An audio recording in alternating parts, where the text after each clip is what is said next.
Welcome back to the poker vlog. This is episode number 165, and for this one, meetup games are back. So we play one of the wildest games of meetups that we've ever done. It's a 5-5 game out there, but it turned into 5-5-20 with crazy PLO double board bomb pots. And then stick around to the end because this also covers the second day where I run deep in this tournament. So it's pretty cool.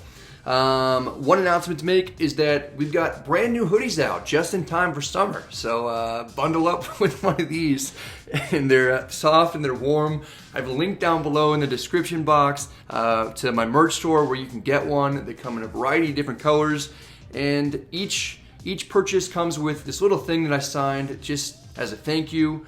Marvin was helping me out signing them, and yeah, that's it. All right, let's go ahead and get started.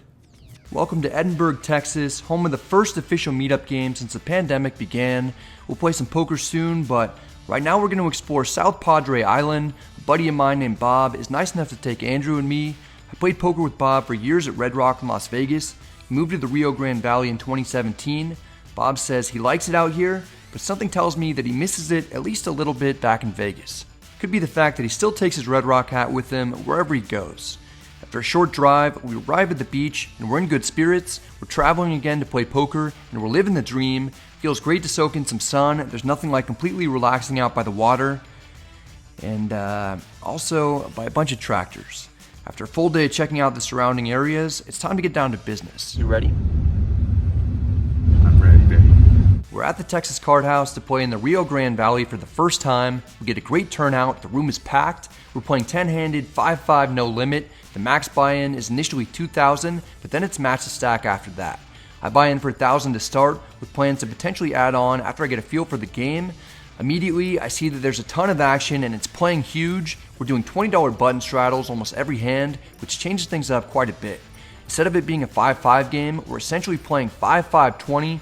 On top of that, we're doing $20 PLO double board bomb pots every dealer change. I played PLO about 5 times in my life, but that's okay. What's the worst that could happen?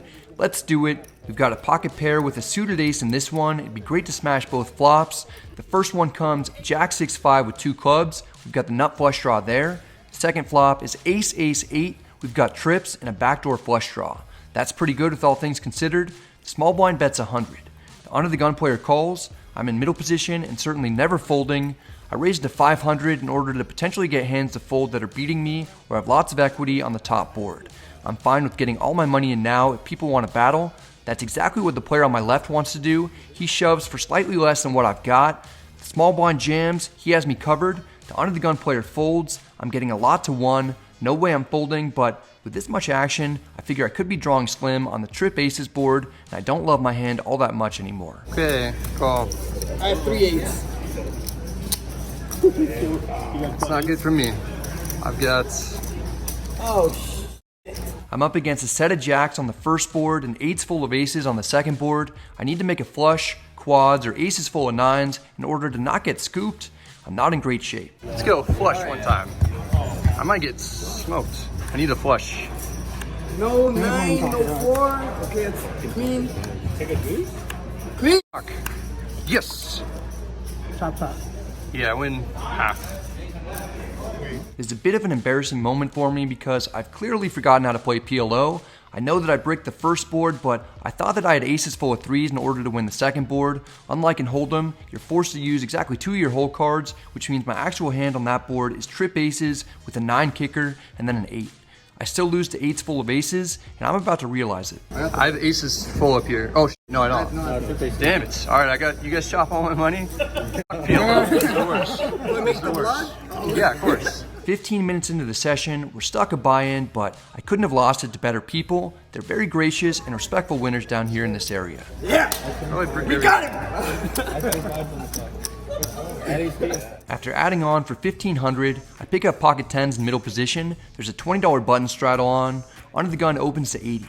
Yeah, this is a massive game. I call. The button straddler 3-bets to 200. This is a strong play since he's 3-betting over an early position raise and a call. Under the gun flats. I call for 120 more, mostly to set mine. The flop comes 5-4 deuced with 2 clubs. Under the gun checks. I check. The button bets 300. He could potentially be doing this with an ace high hand that's good for a straight draw with 2 overs, and possibly a flush or a backdoor flush draw. The under the gun player calls. I strongly consider folding here, overcalling and playing out of position against the pre-flop 3-better when there are only 2 turn cards that I want to see is not the situation that I like being in. One or both players could reasonably have higher pocket pairs than me. The under the gun player probably won't have aces or kings, but he could still have queens or jacks. I don't have it in me to lay my hand down just yet. I call, we're all still in it. The turn is the 6 of hearts, any 3 makes a straight. Under the gun checks, I check. The button checks back, which I'm happy to see. Ideally, I'd like to get the showdown without putting any more money into the pot. The river is the 8 of spades, any 7 makes a straight now too. Under the gun checks, I doubt he'd do that with a straight, maybe he has an ace high hand. I have showdown value and I don't necessarily need to turn my hand into a bluff, although I briefly consider it. I check. The button checks back, perhaps I'm best.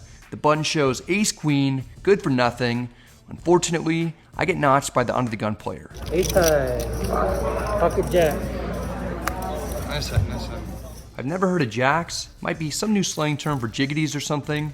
We're 30 minutes in and I'm down almost 1,500. This is a brutal start with all these $20 straddles and huge pots. I feel handcuffed playing relatively short. Since it's matched to stack, I add on for 2,000 more in order to be able to play the style of poker that I'm most comfortable playing, which is best with deep stacks. A while later, I pick up ace-queen offsuit under the gun. The button is straddled for only 10.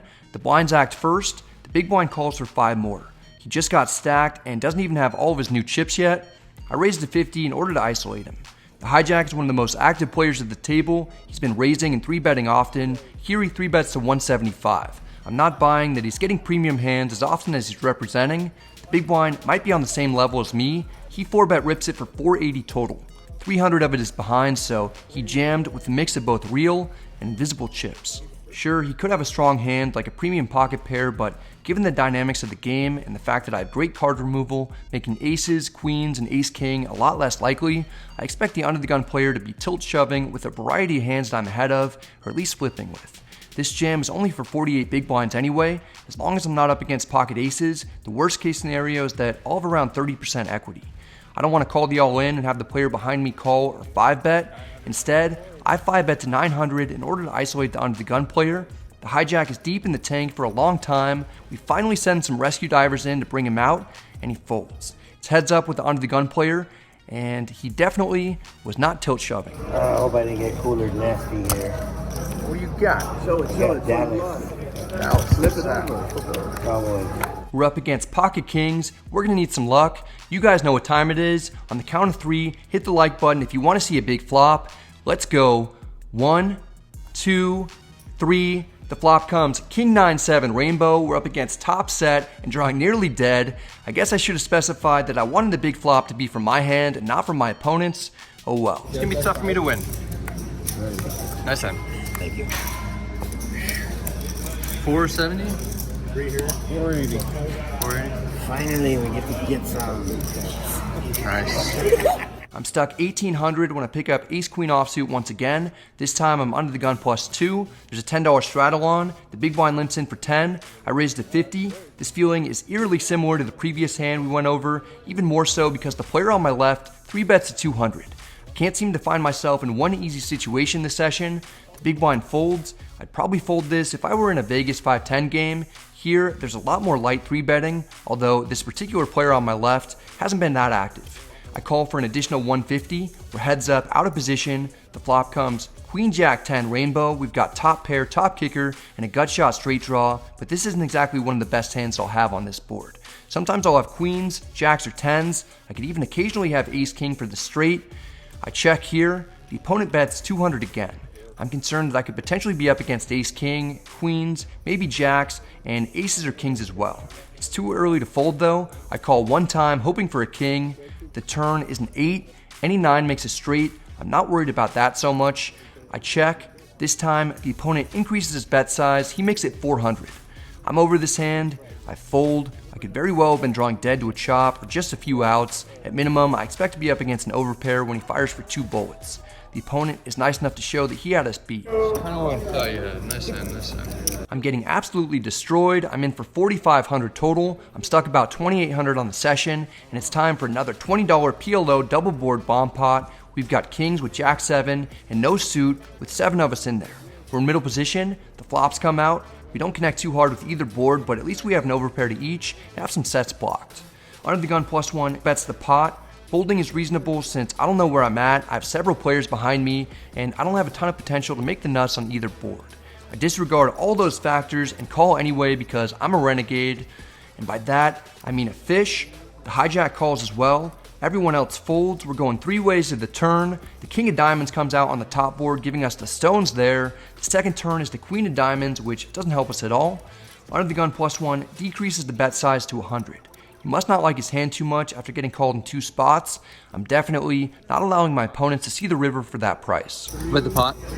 Wow. It's fun to say that. A pot-sized bet is 860. There's a high probability that I don't have the winner on the second board, so I'm happy to increase pressure to get players off a chop, and I want to deny equity from anyone who has either diamonds, spades, or a straight draw on the board where I've got top set. I mostly want the player behind me to fold. He's thinking for a long time. Ultimately, he calls. I don't love it. Under the gun +1 calls as well. We have a massive pot brewing. Let's put out the 8 of hearts on the top one time so I can get guaranteed at least half of what's in the middle. Instead, we get the 3 of spades. The spade flush gets there, as do some straights. It's not good at all for us. The second river is the 10 of spades. No help. Under the gun +1 checks. I'm definitely not firing. I check. I can't call a large bet, so I'd like to see this get checked back from the hijack. He does check. Under the gun +1 shows that he has a straight on bottom and 2 pair on the top. He turned a diamond flush draw, but luckily he bricked. I'm chopping with him. The hijack doesn't have spades, and he misses straight draws on both boards. He has 2 pair on the bottom board, so he gets scooped. Me and the under the gun +1 player chop all the money that he's put in, which is a significant amount. I'm glad that we somehow make a profit. That was a nerve-wracking hand that I didn't feel too good about once the rivers came out. Some time goes by before we pick up king jack of diamonds in middle position. There's a $20 button straddle. The big blind limps in. Under the gun calls for 20 as well. That's not enough money. I raise to 100.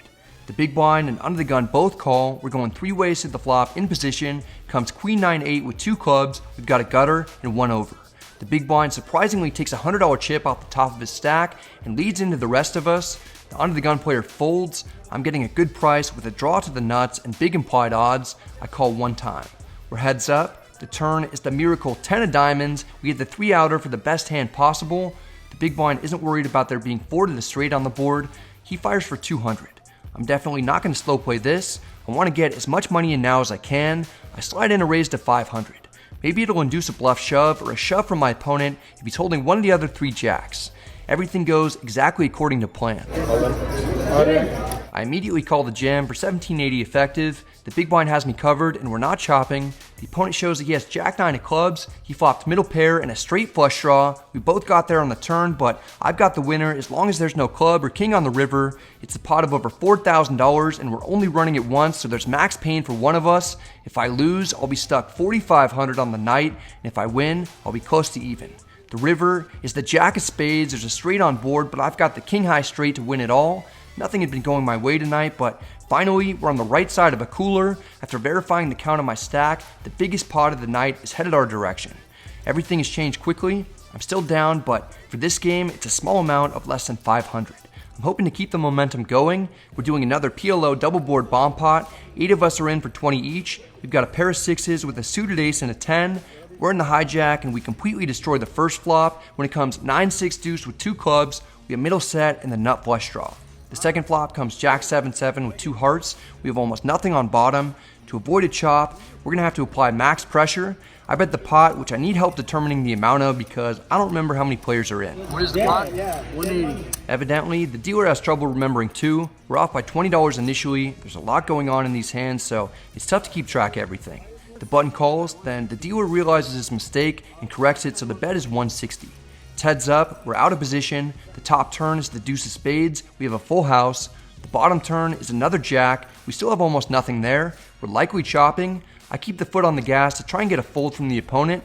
A call shouldn't hurt us though. I bet the pot. The opponent jams immediately for $790 total. It's not that much. I call, hoping that I'm not up against pocket nines or deuces, with a combo that has me beat on the second board too. The first river is the 3 of spades, the second is the queen of clubs. I'm okay about splitting this if my opponent has 8-7 with 2 clubs, for instance. We're not splitting though. The button has a nightmare holding for me. He scoops the pot with pocket nines for a better full house on the first board, then he has trip 7s on the bottom. My strategy for applying max pressure when I think that I'm chopping at worst hasn't worked out for me so far. I'm down a lot altogether in PLO. Right after winning a big pot to get close to even, I lose one to be stuck around 1500. At least a few other things are going well. We've got a great group of people at the table, and everyone's having a good time. A player named George gives me a sweet gift. Not only is George a nice guy, but he has an amazing sense of style. He's rocking the Jiggity shirt that's available in my merch store that I have a link to in the description box. Back to the game, it's PLO double board bomb pot time once again.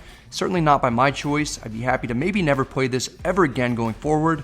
My 6 opponents are so excited that I'm involved though, as they should be. We've got ace-jack, 8-7 with 2 hearts. There are a couple of good things going on for our hand, but it's not that amazing. The first flop comes out ace-5-3 with 2 clubs and 1 heart. We make a pair there. The second flop is 7-7-4. We have trips on that one.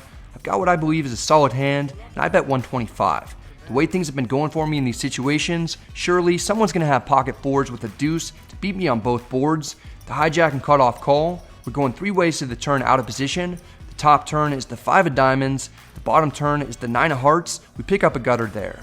I bet 350. The hijack calls. His name's Frank. He's the guy who I straight over straighted in the king-jack hand earlier. Since he hasn't raised me in this hand, I imagine that he's only strong on one board at the moment. The cutoff folds. It's heads up. The first river is the 9 of diamonds. The second river is a 4. By now, the table has seen me really try to bully people around with large pot-sized bets when I've only been strong on one board in order to get people to fold chops. I keep running into the nuts, and it hasn't worked out well for me up to this point. With my table image in mind, I put the hijack to the ultimate test. This is when things start going awry a little bit. On nights like this, when the place is as busy as it's ever been, and with complicated double board PLO bomb pots taking place, there are bound to be some mishaps. The dealer accidentally miscalculates and says the pot, and subsequently my bet, are larger than they should be. 1550. It seems he probably thought that there was an extra player that called my turn bet. I get the 1550 out there, even though it should only be 1215. None of the players realized the error in the moment. I only noticed it while looking back at the footage later. The hijack is in the tank. I should be winning at least half of the pot and potentially the whole thing. I'm not 100% sure if I should be rooting for a call or a fold. Eventually, the player puts in calling chips. I reveal what my hand is. Frank doesn't seem too thrilled. He's slow to show his cards. He tossed out a 7 for trips on bottom. We have to use 2 cards. I have the ace kicker. I'm not sure yet what Frank's kicker will be. Next, he shows 2 6s. He had both a straight and flush draw on the top board that missed. So far, my top and bottom hands beat his. Finally, his last card is a 3. We have confirmation that we've scooped a massive pot that's slightly larger than it should be. With this win, I'm completely out of the hole and actually up almost $1,000, although a few hundred of that shouldn't be mine. I luckily had this video and bring it to the attention of Texas Card House. They handle it properly by fully embarrassing Frank for the mistake. I didn't have to return my winnings to him, and stick around because you'll see Frank cash in on some good karma down the line. After beginning the day deep in the hole, I thought I was going to lose at least several $1,000s, but I turned it around. I played another hour and lose a couple hundred back at some pots that aren't nearly as exciting as the previous ones we've gone over. Then I rack up.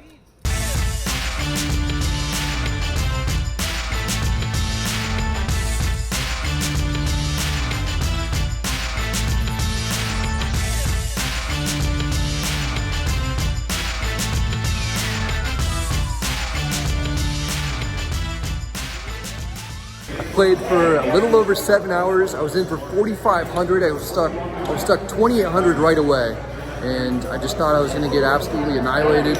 I won 2 huge pots. One was the straight over straight hand. The other one was that double board PLO bomb pot. They were both around like 4K pots, and I cashed out for 46.50. I was up 950 at the high point, ended up winning 150 on the night. There's a couple hands that were kind of interesting that probably won't make the video where I lost at the end. So one was a double board bomb pot where I lost about $200. It wasn't really all that interesting. And then another one was $20 button straddle, and I raised pre-flop and then double barreled. But that wasn't really all that interesting either. So when you're playing games this big, it's easy to lose like several $100s very quickly. And luckily I escaped with a small win, but I feel pretty fortunate about it.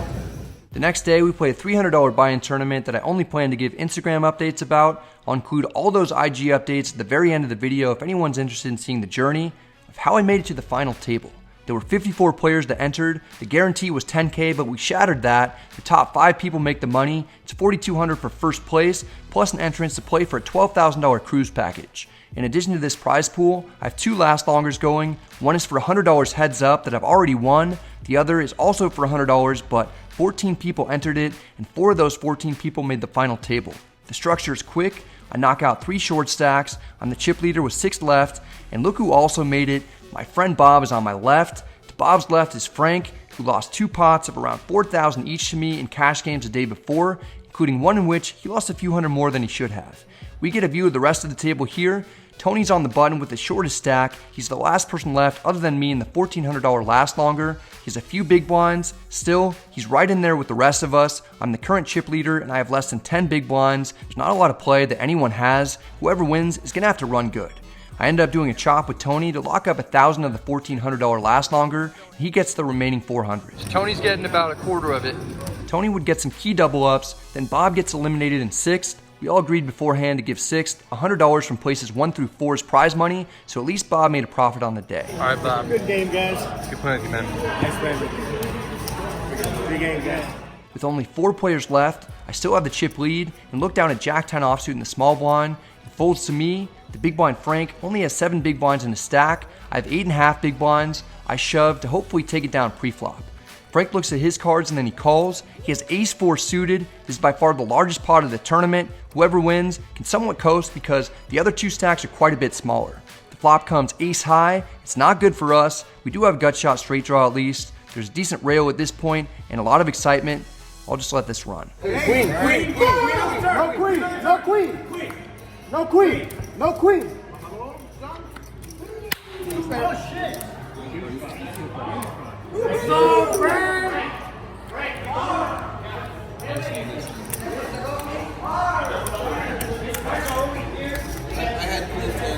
1, 2, 3, 4, 5, 6, 8. It's a pretty standard hand considering the stack depths that unfortunately didn't go our way. At least Frank wins a huge pot against me after some brutal ones the day before. This is still before anyone knows that he needs to get reimbursed, so he's even richer than he appears right now. I only have 1.5 big blinds remaining. I'm the shortest stack, and I'm very happy that I locked up 1,000 of the $1,400 last longer pot because Tony has slightly more chips than me. The very next hand, I look down at ace-5 offsuit on the button. The under the gun player opens shoves, which is really the only move that anyone has. I call off, figuring that this is the best situation that I'll be in before getting blinded out. Tony calls in the big blind. We're in a 3-way all-in, and the person who shoved initially somehow has pocket aces. Tony shows that he has ace-4 offsuit. It's pretty nuts that this situation comes up with 4 players left. We're not in good shape. There's a pretty large crowd that is gathered around. All here to watch me lose. 4-handed, getting it in with ace-5 versus aces for 1.5 big blinds. Come on, one time.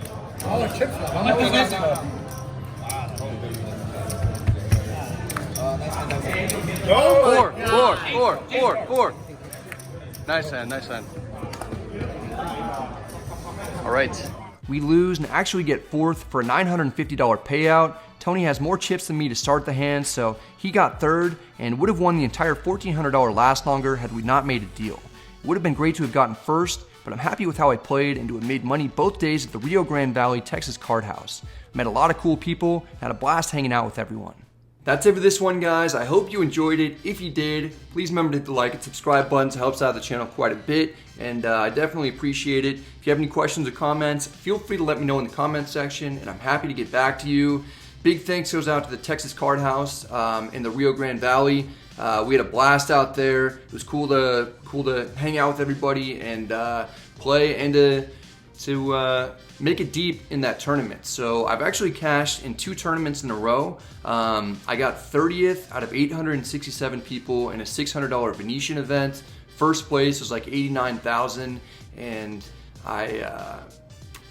it kind of hurt to make it that far and not final table it. But I've been enjoying playing tournaments, so I'm excited for the WSOP coming up. I'm gonna fire in quite a few of those online events. And then I'm actually going to Cabo. June, there's Marvin making an appearance. I'm going to Cabo June 17th through the 23rd. I think June 18th through the 22nd is actually when this huge 25K WPT Heads Up Championship begins, and that'll all be live streamed on Poker King's YouTube channel, so I'll have a link down below in the description box to that. Yeah, I'm playing in it, and there's going to be legends of the game like Ivy, Dwan, Patrick Antonius, Nick Schulman, really good players, and then there's going to be some businessmen, some gamer guys as well who aren't, you know, as experienced with poker, but I'm going to be towards the bottom of the field, but I've got a shot to win big money. I think first will probably be over 400K. Very excited about that. Be sure to tune in. All right, hope you're all doing well. Don't forget to pick yourself up a hoodie. It's got the chickadees here on the arm, and stay safe. Good luck at the tables. I'll see you next time.